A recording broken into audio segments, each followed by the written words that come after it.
DA নিয়ে আবারও খুব গুরুত্বপূর্ণ আপডেট। তো ভিডিওটি 1 সেকেন্ডের জন্য স্কিপ করবেন না, পুরোটা দেখবেন।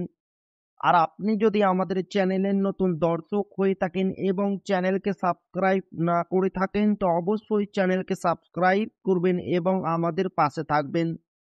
তো ভিডিওটি শুরু করা যাক। ফের পিছিয়ে গেল ডিএ মামলার শুনানি। রাজ্যের আবেদন খারিজ করে নতুন তারিখ দিল supreme court. Top of the list বা তালিকার শীর্ষে রাখা হলেও লাভের লাভ কিছুই হলো না। বহুদিনের অপেক্ষা জল। আশঙ্কা সত্যি করে ফের পিছিয়ে গেল ডিএ মামলার শুনানি। 7ই মে বাংলার রাজ্য সরকারি কর্মীদের ডিএ মামলাটি সুপ্রিম কোর্টের 5 নম্বর বেঞ্চে এই মামলার শুনানি হওয়ার কথা ছিল।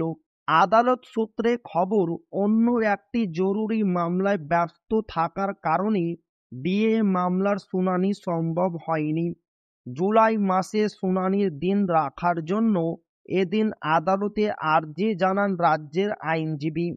পাল্টা এর বিরোধিতা করেন সরকারি কর্মচারী সংগঠনগুলি। এরপরে ডিএ মামলার পরবর্তী শুনানির জন্য আগামী 14ই মে দিনটি ধার্য করা হয়েছে। ফের একবার ডিএ মামলা পিছিয়ে যাওয়ায় হতাশ সরকারি কর্মীরা। এই বিষয়ে সরকারি কর্মচারী পরিষদের রাজ্য সভাপতি দেবাশিস শীল বলেন, আবার একটি তারিখ পড়ল। কিন্তু তিনি আশাবাদী। জোর গলায় বলেন, আমরা এখনো বলছি যে রাজ্য সরকারের খেলা শেষ হয়ে এসেছে। এই মামলার শুনানি হবেই। রাজ্য সরকারের মুখ পড়বে। পশ্চিমবঙ্গের সরকারি কর্মচারী, শিক্ষক, শিক্ষাকর্মী, পেনশনেরা জয় পাবেন। 2 দিন আগে রাজ্য সরকারি কর্মচারী সংগঠন কনফেডারেশন অফ স্টেট গভর্নমেন্ট এমপ্লয়িজের সাধারণ সম্পাদক মলয় মুখোপাধ্যায় রাজ্য সরকারকে তোপ দেগে বলেন, রাজ্য সরকার চেষ্টা করে আসছে যাতে ডিএ মামলা দীর্ঘ থেকে দীর্ঘতর হয়। আমরা মনে করি তাতে সাফল্য পেয়েছে রাজ্য সরকার।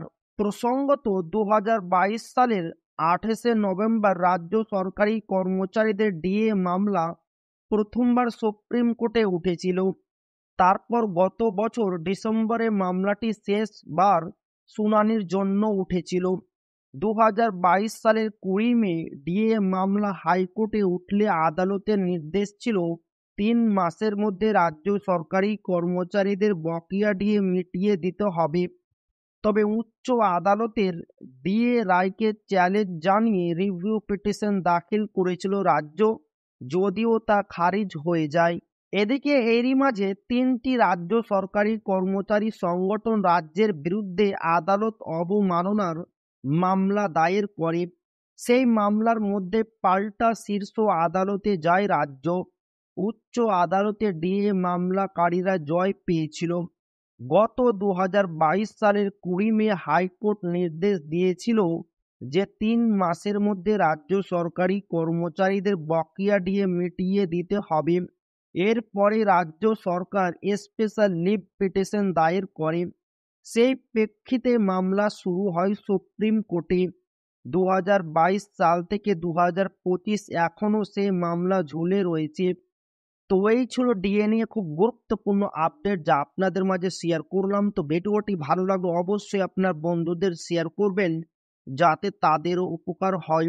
আর আপনি যদি এখনো আমাদের চ্যানেলকে সাবস্ক্রাইব না করে থাকেন, তো অবশ্যই চ্যানেলকে সাবস্ক্রাইব করবেন এবং আমাদের পাশে থাকবেন।